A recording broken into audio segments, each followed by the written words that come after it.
पाकिस्तान और पाकिस्तान से बाहर बसने वाले तमाम दोस्त अहबाब को, नाजरीन को बहुत बहुत सलाम।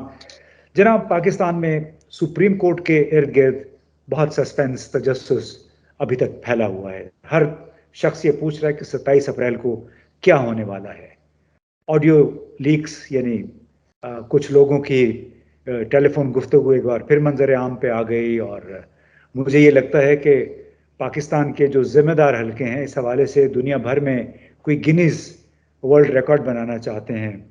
हर हफ्ते कोई ना कोई टेलीफोन कॉल आ जाती है और लोग उस पे उसके गैर कानूनी होने पे बहस नहीं करते, बल्कि इस पे बहस करते हैं कि जो दो लोग आपस में गुफ्तगू कर रहे हैं वो उनका मकसद क्या हो सकता है, क्यों वो ऐसे कह रहे हैं। ताज़ा तरीन आपने सुनी होगी, ख्वाजा अहमद तारिक रहीम साहब और साकिब निसार साहब की भी गुफ्तगू थी। फिर चीफ जस्टिस की सास और तारिक रहीम साहबा की जो अहलियाँ हैं। तो एक अजीब सा मंजर यहाँ पे पाकिस्तान में बना हुआ है, बिल्कुल ऐसी जैसे जनरल कमर जावेद बाजवा के जब असासों के हवाले से, उनकी फैमिली के असासों के हवाले से बात सामने आई, तो उसमें एकदम सवाल ये उठा कि ये मालूमात लीक किसने की हैं। हालांकि शायद बहुत सारे कम लोगों को पता होगा कि एफबीआर का जो क्रिटिकल डाटा होता है, इंतहाई अहम, उस तक रसाई सिर्फ 12 अफराद के पास है। उनमें से 4 या 5 लोग वजारत ख़जाना में बैठते हैं। बाकी लोग जो हैं वो मिलिट्री इस्टेब्लिशमेंट के साथ जुड़े हुए हैं, जनरल हेडक्वार्टर और इधर उधर मौजूद होते हैं। तो यानी कुल कोई 12 लोग हैं जो कि इस डाटा के अमीन हैं। अब लेकिन हुआ ये कि जिन लोगों ने, मालूम नहीं कि वो आई वॉश है क्या है, कि जिन पे इल्ज़ाम आया जनरल बाजवा के घराने के असासों के हवाले से, वो अभी तक एक केस भुगत रहे हैं।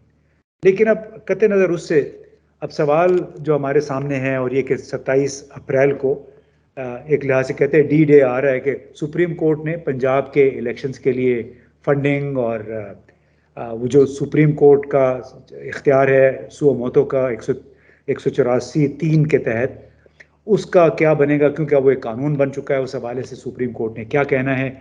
तो हमने सोचा एक बार फिर आपकी मुलाकात हम करवाएं सुहेल खान से, और ये सुप्रीम कोर्ट के मामलात को इंतहाई बारीक बीनी से देखते हैं। तो बहुत बहुत शुक्रिया सुहेल, आपने हमारे लिए दोबारा वक्त निकाला। ये बताइए कि सुप्रीम कोर्ट में 27 अप्रैल को क्या होने जा रहा है, कि दमादम मस्त कलंदर होगा क्या?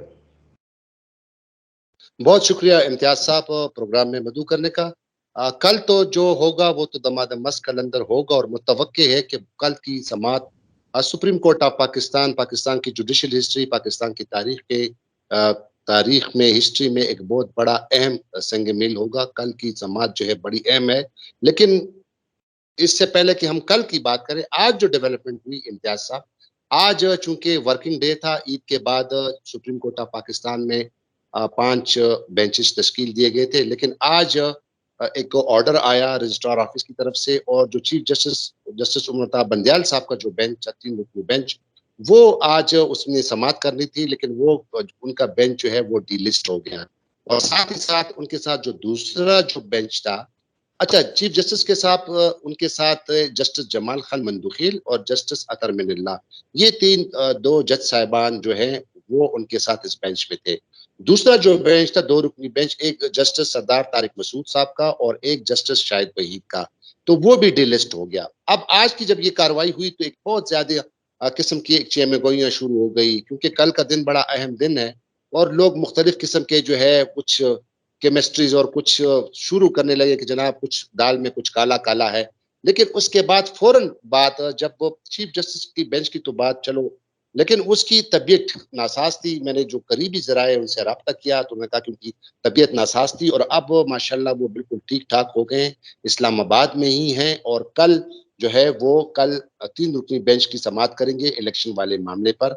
और साथ ही साथ जो जस्टिस सरदार तारिक मसूद का जो बेंच वो भी डिलिस्ट हो गया था, तो उस पे तमाम वो जो है एजम्पशन और जो चेमगोइयां थी वो खत्म हो गई, क्योंकि वो तो कहा जा रहा है, जो लोग कहा कहते हैं कि डिवीजन है मुखालिफ ग्रुप में, तो उनकी तबीयत भी नासाज थी। बहरहाल, जो आपका सवाल है वो कल जो होने जा रहा है इम्तियाज साहब, 2 इश्यूज हैं कल। और वो इश्यूज जो हैं, पहला जो इशू है वो तो फंड की दस्तियाबी का है, यानी 21 अरब रुपए का सुप्रीम कोर्ट ऑफ पाकिस्तान ने बाकायदा तौर पर वाज़ेह अहकाम दिए थे, और लास्ट जो रमजान में जो उन्होंने ऑर्डर जारी किया था और उन्होंने दोबारा इलेक्शन कमीशन पाकिस्तान को कहा था और ख़ास तौर पर फाइनेंस मिनिस्ट्री को कहा था, हुकूमत को कहा था कि आप 27 तारीख को ये पैसे जो हैं 21 अरब रुपए इलेक्शन कमीशन को वो फराहम करें ताकि जो पंजाब में जो इंतखाबात है वो उनको यकीनी बनाया जा सके। तो कल उस पे रिपोर्ट जमा करानी है मिनिस्ट्री ऑफ फाइनेंस ने या हुकूमत की जानिब से। दूसरा जो इशू है वो इलेक्शन के डेट के हवाले से था। आपको पता है, नाज़रीन को भी पता है कि 14 मई की जो डेट थी वो तो सुप्रीम कोर्ट ऑफ पाकिस्तान ने फाइनल करार दी थी कि 14 मई को पंजाब में इंतखाबात होंगे। बाद में फिर उसके खिलाफ जो है कुछ बड़े डेवलपमेंट हुए, वो हम दोहराना नहीं चाहते, लेकिन उसकी जो मेजर डेवलपमेंट थी वो ये थी कि उनको कहा गया कि उनकी तरफ हुकूमत की तरफ से कहा गया कि इनको मौका दें कि जो ये पॉलिटिकल डायलॉग्स करें और आपस में अफ़वाह तफ़हीम करें। तमाम पॉलिटिकल पार्टीज, खास तौर पर जो काजी जो जमात इस्लामी के जो अमीर थे सिराजुल हक साहब, वो भी कोर्ट में पेश हुए थे जी, और मुस्लिम लीग नून की जानिब से भी लोग पेश हुए थे। फारूक एच नाइक जो लीड कौंसल हैं इनकी, पीडीएम का तो नहीं लेकिन वो पीपल्स पार्टी के, लेकिन वो पेश हुए थे और बड़ी वो समाअत हुई और फिर आखिरकार कोर्ट ने उनको कहा कि ठीक है आप 4 बजे आ जाए और 4 बजे हमें बताएं कि आप अपना एक रोड मैप और एक हमें पूरा एक प्रोग्राम दें। लेकिन 4 बजे वो लोग नहीं आए और 4:30 बजे तक इंतजार किया और उसके बाद ये बैकग्राउंड इसलिए दोहराना जरूरी है कि ताकि नाज़रीन को पता चल सके कि असल बैकग्राउंड है क्या। और उसके बाद फिर फारूक एच नाइक साहब अटॉर्नी जनरल समेत चीफ जस्टिस के चैम्बर में चले गए और उन्होंने कहा कि चूंकि ईद का दिन है और सारे लोग तितर बितर हो गए, गांव चले गए, तो लिहाजा 26 तारीख को वो फैसला करेंगे। तो आज 26 तारीख है और आज काबीना का भी इजलास होगा और अभी 13 जमातों की जो पीडीएम है अच्छा, वो भी बैठी हुई है। मैं यहाँ पे आपको इंटरप्ट करना चाहूँगा। ये बड़ा अच्छा हुआ आपने ये बात कर दी। पूछना मैं ये चाह रहा था कि एक तरफ तो 26 अप्रैल की ये डेडलाइन दी गई कि आप तमाम सियासी जमातें आपस में कोई मुका कर लें, कोई समझौता कर लें, लेकिन जो काबीना का जो खुसूसी इजलास हुआ है या जो जितने भी इत्तेहादी हैं पीडीएम के मिले हैं, वहाँ से जो मैसेज आया है, जो पैगाम है, वो अब भी कह रहे हैं कि सुओ मोटो, यानी जो जो जो ओरिजिनल इलेक्शन के हवाले से, फंड्स के हवाले से जो करारदादें आई थी, उनका अभी भी ये ख्याल है कि फैसला 4-3 का है, 3-2 का नहीं है। तो ये तो बड़ा सख्त किस्म का एक पैगाम है, बराह रास्त एक चैलेंज है चीफ जस्टिस को। तो आप ये बताएं कि जो जजों में सुप्रीम कोर्ट के अंदर अब मूड क्या है, इस किस्म का एक डिफाइंट किस्म का बड़ा सख्त एक लहजा जब यहाँ से जाएगा, सख्त मैसेज जाएगा, तो आपके नज़र में किस सोच में होंगे जब सुप्रीम कोर्ट के जजों के पास ये मैसेज पहुंचेगा? तो नहीं, 3-4 और 3-2 का तो मामला तो इम्तियाज साहब खत्म हो गया था ना। अब तो मामला इन्होंने खुद एक सुप्रीम कोर्ट के सामने आके उन्होंने कह दिया कि जनाब हम मुज़ाकरात करना चाहते हैं। 3-2 वाला और 4-3 वाला और 4-7 वाला तो मामला लेकिन गुजर आज गया। ताज़ा तरीन जो टिकर चल रहे थे वो यही था कि हम अब भी समझते वो हैं कि मामला। वो तो समझते हैं ना, वो तो हमने तो आइन और कानून के मुताबिक चलना है और जी, हमने तो सुप्रीम कोर्ट के फैसलों के और खास तौर पर जो आखिरी जो ऑर्डर्स थे उसके मुताबिक चलने हैं। मिसाल के तौर पर अब आपने सवाल किया तो अब इस पे ये बताना बड़ा जरूरी है नाजरीन को बताना कि जो पिछला जो ऑर्डर जारी किया था उसमें सुप्रीम कोर्ट ऑफ पाकिस्तान ने वाजे तौर पर अपने उस ऑर्डर में लिखा था ईद से पहले कि हमारा जो 14 मई का जो ऑर्डर है वो इंटैक्ट है, वो अभी तक इनफील्ड है और तमाम उन्होंने आर्टिकल 189 और 190 का जिक्र किया। अब आर्टिकल 189 आपके नाज़रीन को बताता चले कि 189 में सुप्रीम कोर्ट के तमाम जो फैसले हैं वो तमाम लोगों पर बाइंडिंग है और इससे 190 जो है एक और भी सख्त हो जाता है और वो ये कि 190 के तहत तमाम जो एग्जीक्यूटिव अथॉरिटीज है, एग्जीक्यूटिव इदारे, जितने भी रियासत के तमाम इदारे हैं, वो जो उन पर लाजिम है कि वो सुप्रीम कोर्ट के हुक्म की जो है उनके come into ad with the Supreme Court. अब ये ऑर्डर बड़ा सख्त है। आपने जो अभी ये बात की कि 3-2 और 4-2 ये तो पुराने मामला थे। कल जो है, कल अदालत ने 2 चीजों पे उनसे जवाब पूछना है, उनसे बताना है कि आप हमें बताएं कि फंड मुहैया किए, नहीं किए। अगर कहते हैं कि फिर भी वही बात है कि नहीं जी वो ये और फलाना है और ये ढिंगला है, तो उस पे भी ऑर्डर सख्त आ सकता है। कल इम्तियाज साहब, अभी मेरे बड़ी सीनियर वकुला से बात हुई है, आपको बता रहा हूँ, आपके इंफॉर्मेशन दे रहा हूँ। उन्होंने मेजॉरिटी के वकीलों ने कहा कि कल जो है अगर ये मामला चलते ले दे से काम लिया और रोड़े अटकाने की कोशिश की गई तो कल जो है पहली जो सब होगी वो कंटेम्प्ट है, तौहीन अदालत है। तौहीन अदालत अगर मिनिस्ट्री ऑफ फाइनेंस ने दोबारा इनकार किया और ले दे कि ये चीजें, तो सेक्रेटरी फाइनेंस जो है उसके खिलाफ तौहीन अदालत की कार्रवाई जो है वो कल फिर हो सकता है कि शोकाज नोटिस जारी कर दे।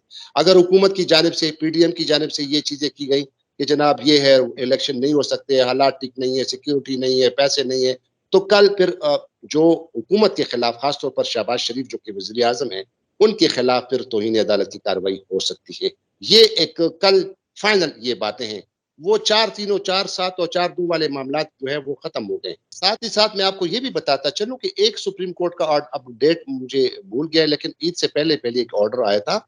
उसमें उन्होंने कहा था, सुप्रीम कोर्ट ऑफ पाकिस्तान ने 3 रुकनी बेंच ने कहा था कि सुप्रीम कोर्ट के फैसले ना मानना जो है ये डिसओबीडियंस है, नाफरमानी है। और उन्होंने कहा था कि डिसओबीडियंस, नाफरमानी के नताइज क्या हो सकते हैं वो सबको मालूम है, कितने खतरनाक हो सकते हैं वो सबको मालूम है।